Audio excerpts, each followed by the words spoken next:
goal is to make it through the cycle in 20 minutes.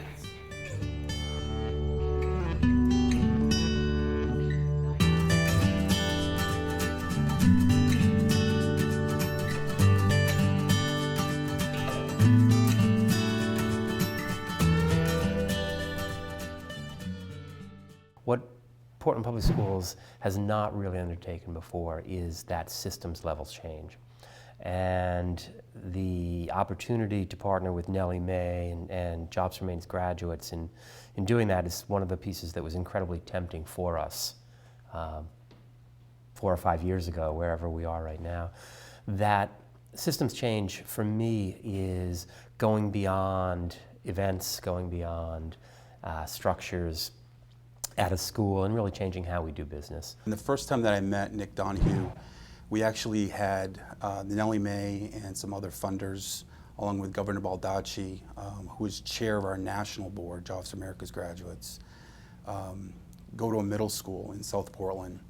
And in that visit, the governor and some of the funders that we were stewarding had an opportunity to meet our students and find out more about JMG.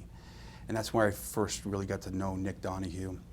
And in conversations with Nick, Nick had made a comment at one point saying, we need to take what's special about JMG and make it normal for all students, and how do we do that? So in that first year, we really had to look at what structural changes we need to make. We had a strong staff, and we thought we were doing a great job. But when you really looked at the data, our graduation rate wasn't that strong. Our student retention, if you like, was also pretty weak. So looking at those two pieces alone kind of gave us the big picture look at Portland High School on what we needed to do. We're no longer just Deering in Portland, Maine. We are now a member of a global society. And I mean, you look at social media, you look at all the positions that are out there now, there's always a global connection. And so you need to know about the world. Very early on, we recognized the concept of what it meant to be student-centered was difficult to translate at the individual level. It made sense from a philosophical perspective, and Nellie Mae, right from the beginning, they defined, here are the tenets of student-centered learning. And when you read those, intellectually, they made sense. And anytime we shared those with anybody we were talking to in the process, they made sense. But then when we got to the point of saying, yeah, but what does that mean day to day? What do we have to put into place or change or make happen so that's happening for the students, that it goes from paper to real life? We recognized very early on that that would be the challenge in this work.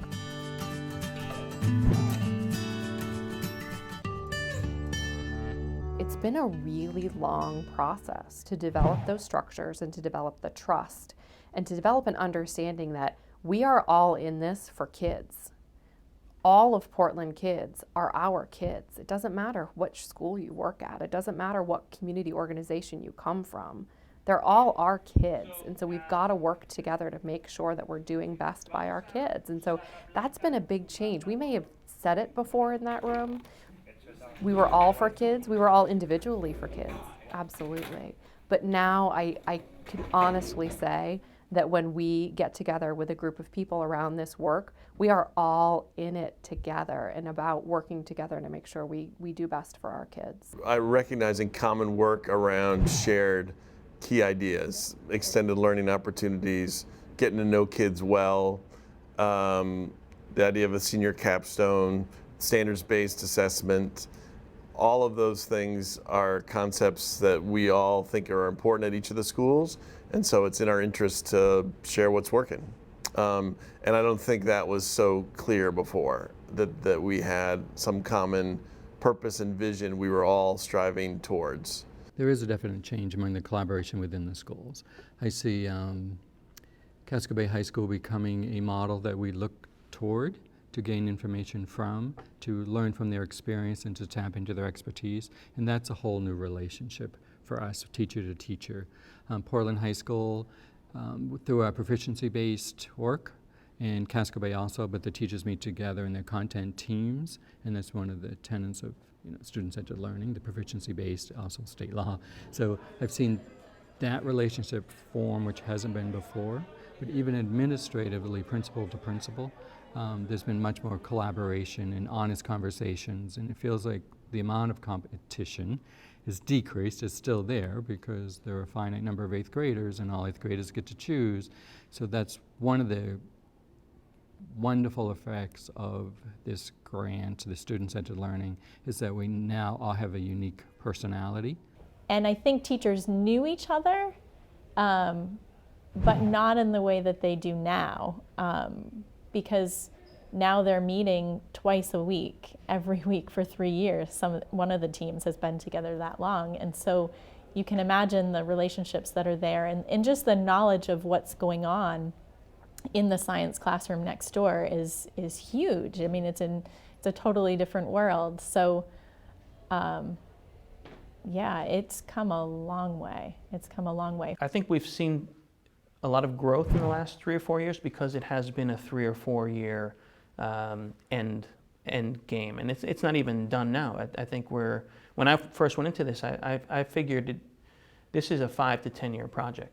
This is going to take a generation really of students K through 12 coming through to see the difference, and where we are right now is going to look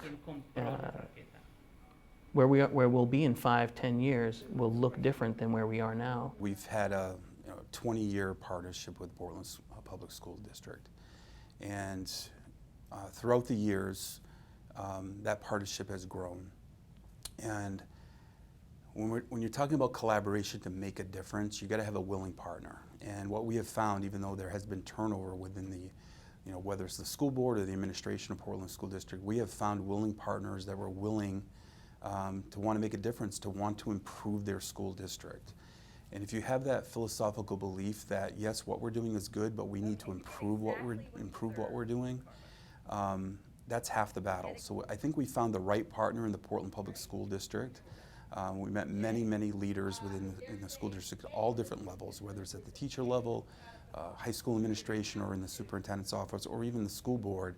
We found the right partner because it was a group of people that were willing to take a risk, were willing to want to improve the work that they do on a day-to-day basis. So that collaboration, I really believe that educating our students is not the role of just our schools. It's a role of our community. It's the role of the parents, the business community, if you will. It's everybody pulling in the same direction. And if that collaboration can take place, and in this case at a local level, you can make a difference.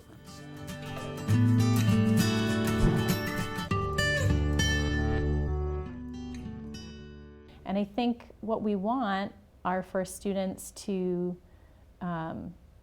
be thinking of who they are and what they're great at, and building on those talents, and to explore different interests, and that they will connect their courses and their academic work that they're doing to real life, to exploring careers that interest them, to thinking about what their best post-secondary options would be for them, and to see a kid do that continuation from 9th to 12th, and to have experiences that are tied to real life, to build on the job shadows and the internship experiences and the capstone and all of that, but to have those things really connected to academics and to classrooms, and to see a kid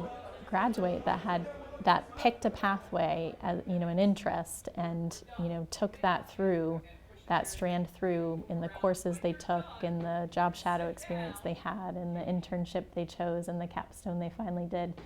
And then beyond, right? And then to see them pick a school and a major that aligns with that, I think that's when I'll feel like we've done it.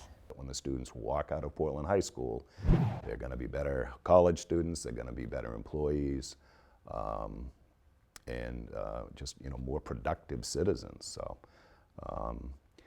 So we've got a wonderful opportunity here. The unofficial slogan here is "The city is our campus." So we're right in the middle of hundreds of businesses all around us. All these wonderful opportunities everywhere. We did 200 job shadows a couple of weeks ago, and I only needed one bus. So 165 of the 200 kids walked to their job shadows. That's an impressive situation, and one that we really can take advantage of. So I don't think there's any doubt that as the pathways and the academies here are developed, and as we introduce more expanded learning opportunities, that Portland High School can really be a model of education when it comes to introducing students to real life experiences. If 4 years from now, every student walked across the stage of graduation and had in their back pocket an experience set that included a robust academic portfolio, be it exams or reports or written work, some body of work that said, I am a high school graduate, and here's my proof. And every high school graduate going across the stage had in that same pocket the experience of sharing their learning in front of groups of people who would then provide them feedback on that. And if everyone walked across that stage with, in that same back pocket, the experience of having taken action somewhere along the way, that would be just a phenomenal change that every student would benefit. Our curriculum will shift to more of a global focus, preparing for global competency, global citizenship. Our students would be instilled with a sense of efficacy, that they can make a difference, and they will make a difference, and as an individual, I can make a difference. And they will believe that and know that and actually make a difference. I think one of the things that's most heartening about this work is that it has been sustained. I mean, I've been involved in a lot of grants over time, and usually it's 2 or 3 years and out. So I have tremendous respect and gratitude to Nellie Mae for sticking with it for 5 or 6 years, because that's how long it takes to shift a culture in a lasting way. I think, as you know, there's been a fair amount of turnover at central office, there's been turnover in the buildings. But despite all those shifts, I think, there have been some cultural shifts that are going to stick here, because we're holding to it and not moving to the next shiny object. I think the ideas that the reform work are built around are ideas that will stand the test of time.